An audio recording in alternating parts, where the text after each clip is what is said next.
一个游船，啊，往这个河里面走。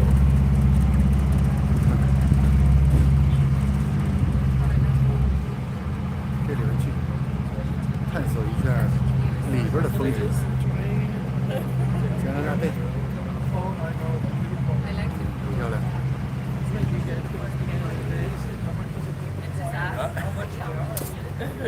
As we pull away from our road, one of the first things that we see is the town's iconic Confederation lighthouse.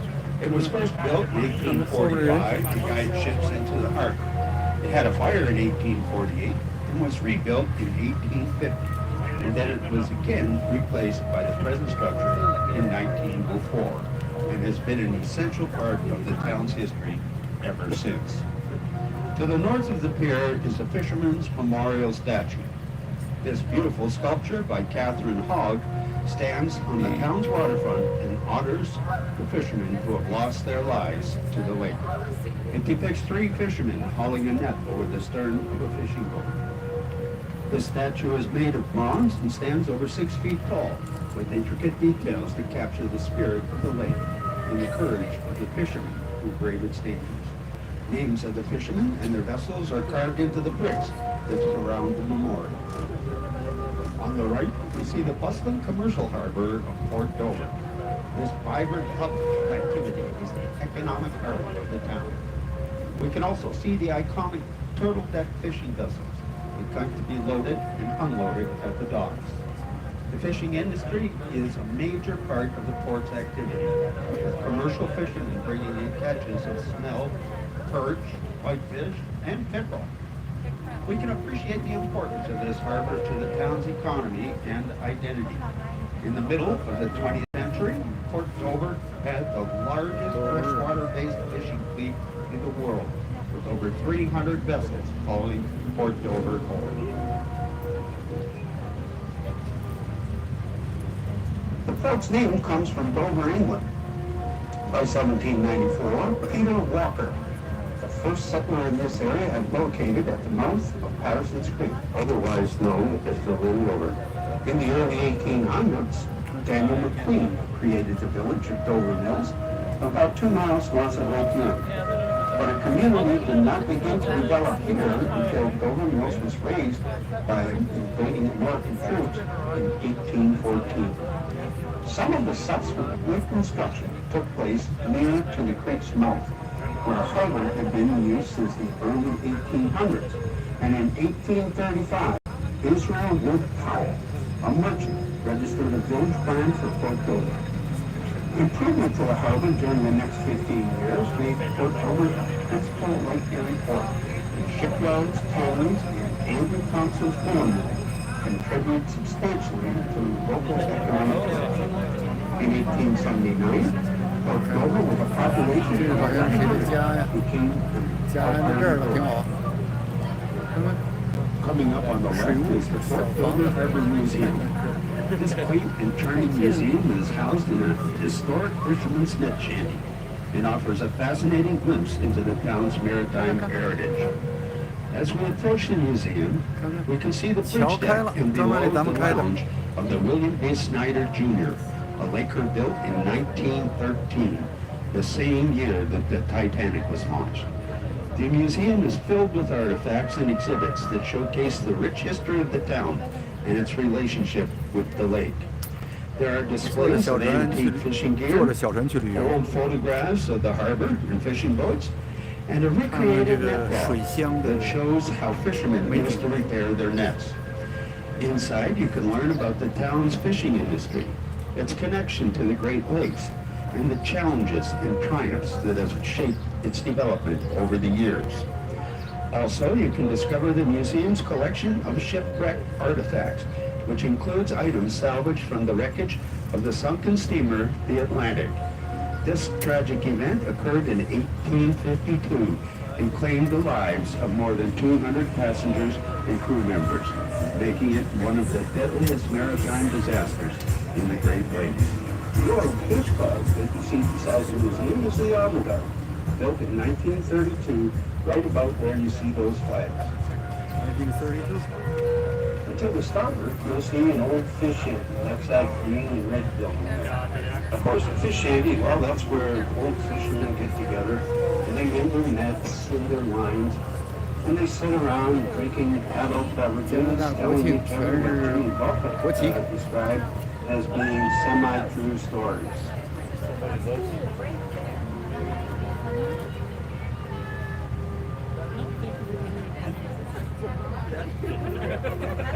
Further ahead is the Long River Bridge. It's a bascule bridge, which means that it opens in the center and it operates by counterweights that are located on either side of those big concrete abutments. And those numbers you see on either side, well, that is the clearance from the underside of the center span of the bridge to the top of the water, or the maximum height of any vessel that wants to go through the bridge.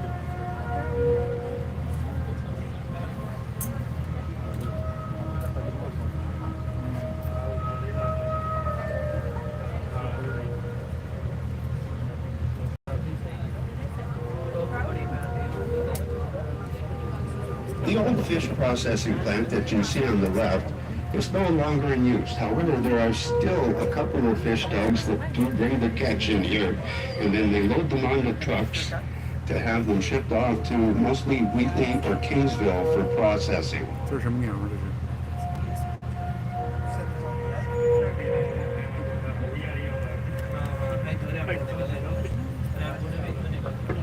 A recent study commissioned by the Ontario Commercial Fisheries Association says that Ontario's commercial fisheries and related processing industry have an economic impact of about $305 million, and $245 million of that was Lake Erie's share.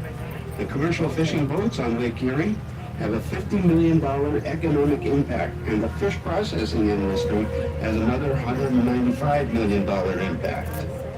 The combined industries have 913 direct jobs and 1,490 jobs overall, and an estimated tax revenue of over $20 million. Despite these numbers, commercial fishing in the Great Lakes has experienced dramatic changes in target species and harvest levels due to the combined influences of overfishing, invasive species introductions, and environmental degradation occurring over the past 200 years.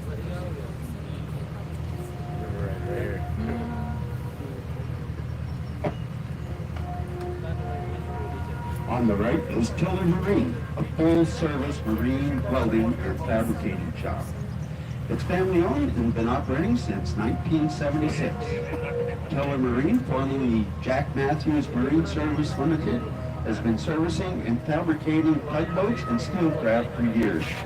Originally a general mariner in engine repair service with a passion for tugboats. Over time, with a new name, they have evolved into an impressive welding and fabricating shop that offers a variety of services to a more diverse client base. On the left is the former Gamble Shipyard. A few years ago, it was purchased by a developer. They're finding 6-story, 375-unit condominium, including residential and retail spaces with a public walkway along the riverfront. On the right is Mateo Marine, established in 1956, providing marine transportation and project services for a wide range of industrial sectors. They have earned a strong reputation as a dynamic, innovative, and trusted marine solutions provider for customers along the St. Lawrence Seaway, the East Coast, and the Canadian market. Industry analysts consider the business to be an exemplary Canadian success. We are now approaching the point where the Lynn River meets Black Creek. If we were to take the port to the left, we would not be able to go very far because there's a dam just around the corner. However, we will go to the right and follow our way up Black Creek.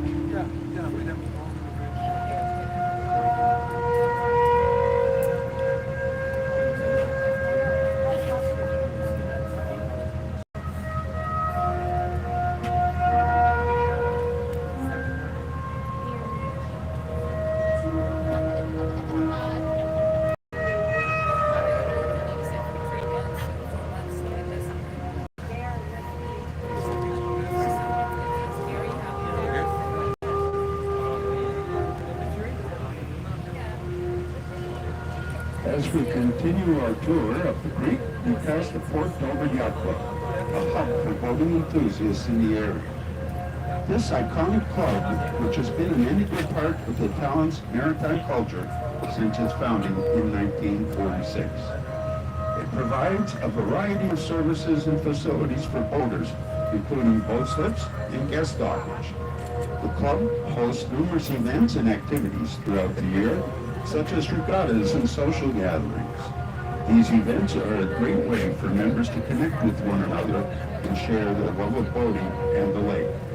There's an annual inter-club regatta featuring international yachts and visitors from yacht clubs in the eastern basin of Lake Erie. The PDYC runs a youth sailing program which teaches young people how to sail and instills in them a love for the water.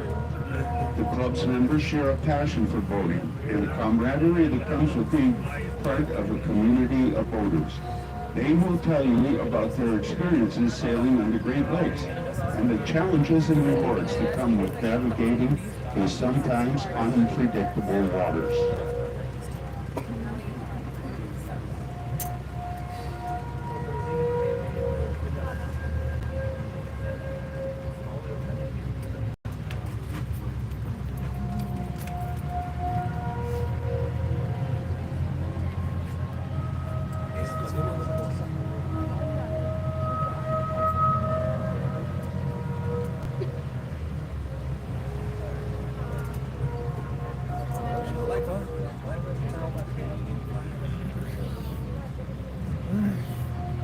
If you've ever been to Niagara Falls, you may have been on the Maid of the Mist.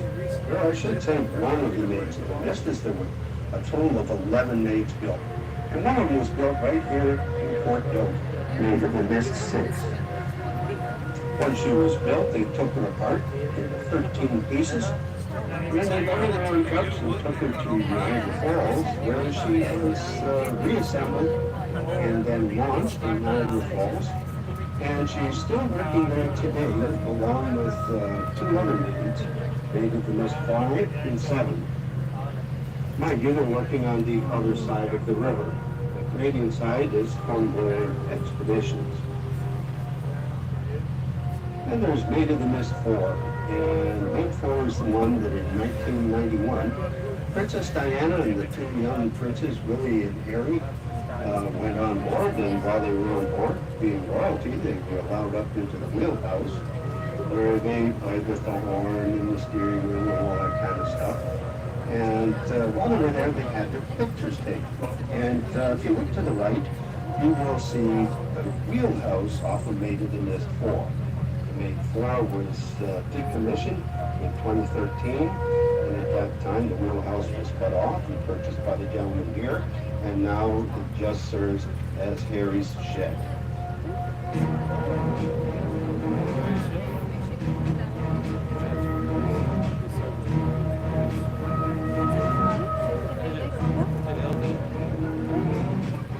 In the spring of 1814, the raid on Port Dover was an episode during the Anglo-American War of 1812. American troops crossed Lake Erie to capture or destroy stocks of grain and to destroy mills which were used to provide flour for British troops stationed on the Niagara Peninsula.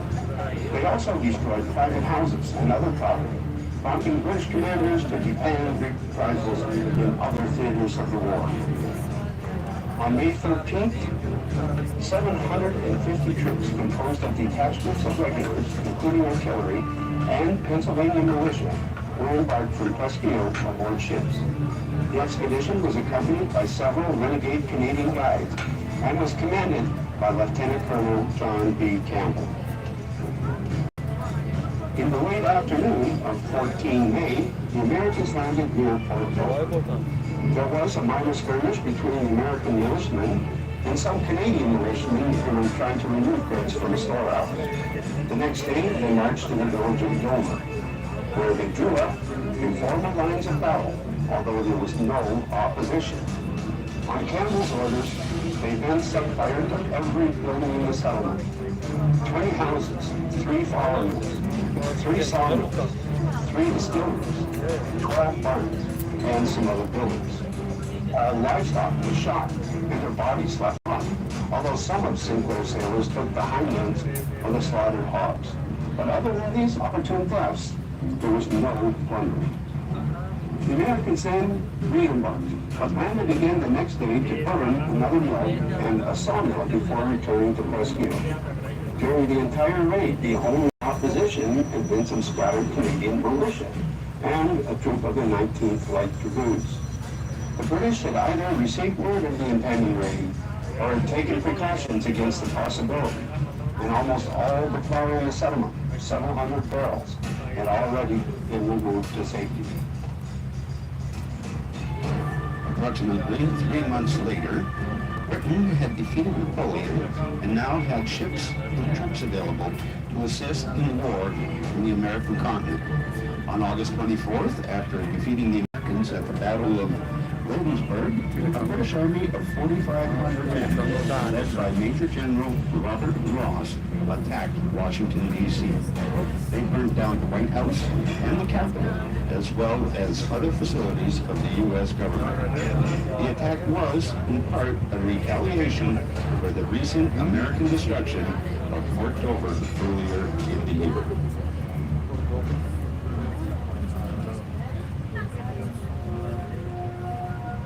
As we continue our boat tour up the creek, we are struck by the beauty of the homes that line its banks. These homes are a testament to the rich history and culture of this area, and they offer a glimpse into the lives of the people who call this place home. Yes, most of these are full-time homes, being occupied year-round. However, they, like many Canadians, will do anything for our country, except stay here in the winter.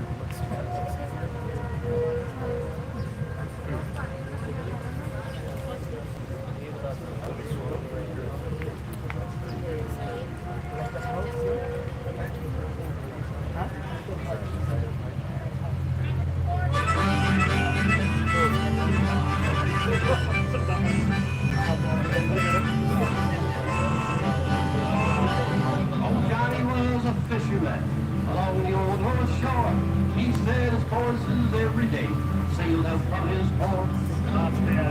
He had the finest boat around, filled her deck each day, and then packed out on the wooden square, so he for his pay.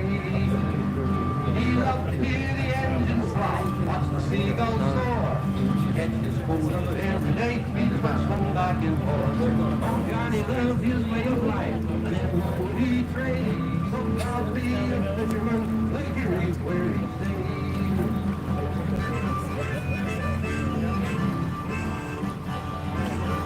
And when the weather turned to gale, he kept getting home at port. He'd mend his nets and fell a penny while he out the storm. Oh, Johnny was a married man, he loved his family, but he couldn't help the silent call, turning him out to sea. He loved to hear the engines stop, watch the seagulls soar, get his quota every day, be the first one back and forth. Oh, Johnny loved his way of life, never would he trade, so proud to be a fisherman, they could read where he stayed.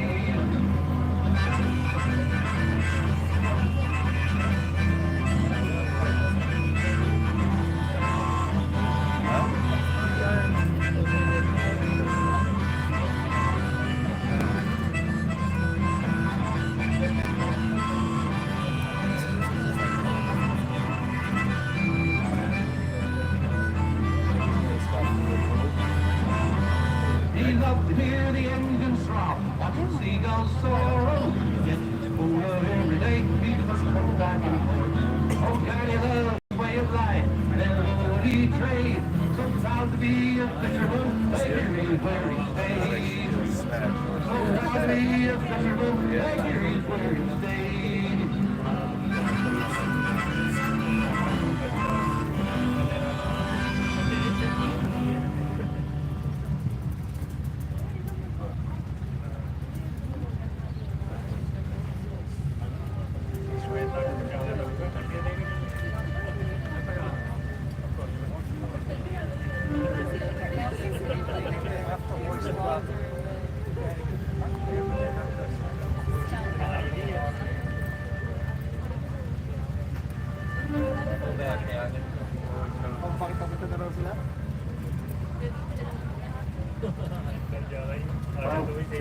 慢慢的停泊。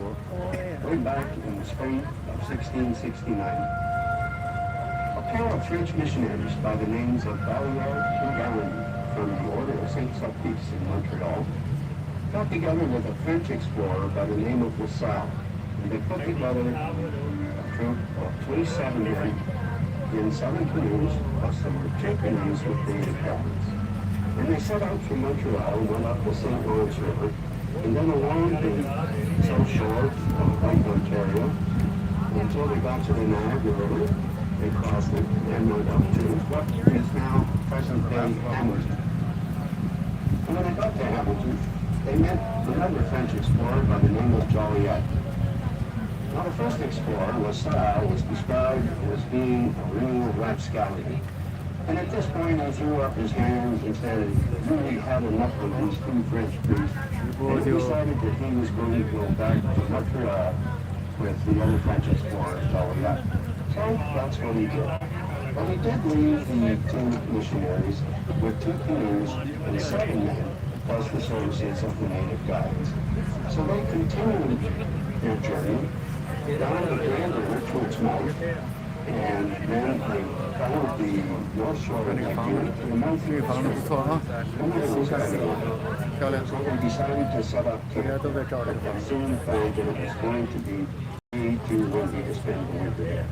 So they looked for a spot farther upstream where they could build a small shelter and a chapel. And they found a spot that they described as being the paradise of all of Canada. And they called it so because of its great beauty and because of its abundance of game. There was wild bear, deer, roebuck, and there were wild berries and mushrooms, and there were even wild grapes that they could use to make their communion wine with. And if you look to your right, you will see the spot that they used to set up their winter camp. And it's called the Living Place. And if you look there, you will see a fenced-in area. And within that fenced-in area, there are some mounds where they built their chapel and their shelter.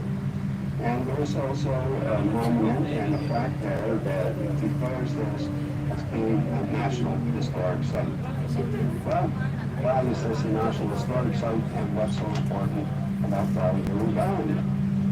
Well, aside from being the first Europeans to ascend the Great Lakes as far as Sault Ste. Marie, they also, in the spring of the following year, on March 23rd, 1670, it was Palm Sunday. So they erected a large wooden cross at the mouth of this river. And at the base of the cross, they put the arms of King Louis XIV of France. And they claimed the area around Lake Erie for France.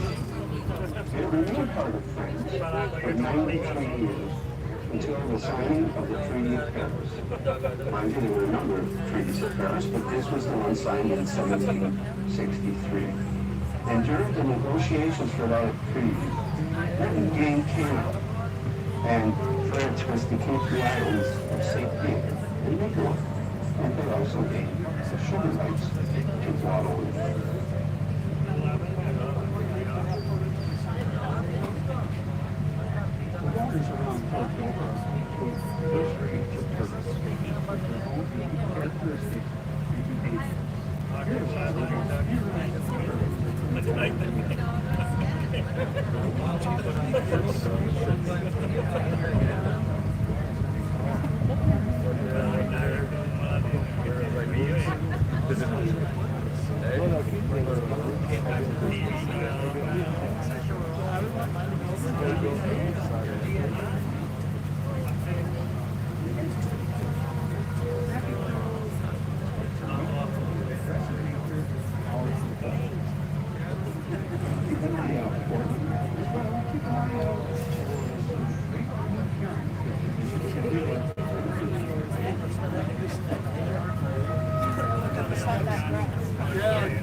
Conservation Area.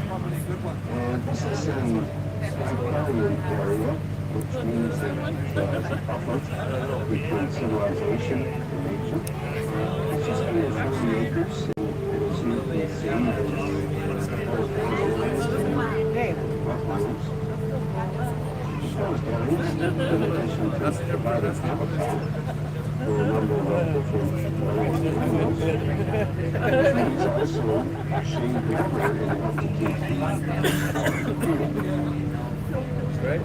and then on the other side, you see that shades are very important to an area like this. They help to mitigate floodwaters by actually slowing down the speed of the water. But they also provide, and they filter out things like silt and garbage like plastic bottles and cans, what have you.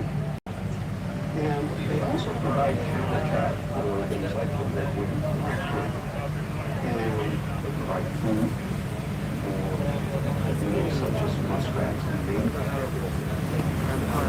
The plants that you see here on this garden site, these are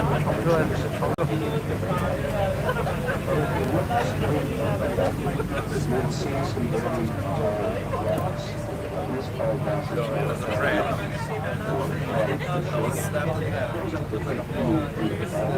Forms monocultures. That means that it chokes out everything else, nothing else grows with it. It does not provide very good nutrition for animals, nor does it really as habitat. We used to see things like purple moose right in the pictures about 10 years ago. We're not very worried about that. It's been invading species. Well, frog-mitis is the number one invading plant species in Canada. There's two that you see pictures along the road. If you want to learn more about it, check out the Ministry of Environment's website and look up fragments of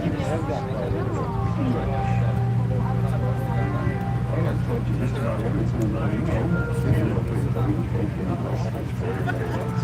So I'll put on some music, just sit back, relax, and enjoy the 今天的直播就到这里了，我们船现在往回开了，下期再见。希望各位喜欢旅游这个河，湖边的河，看看倒回去了，下期再见。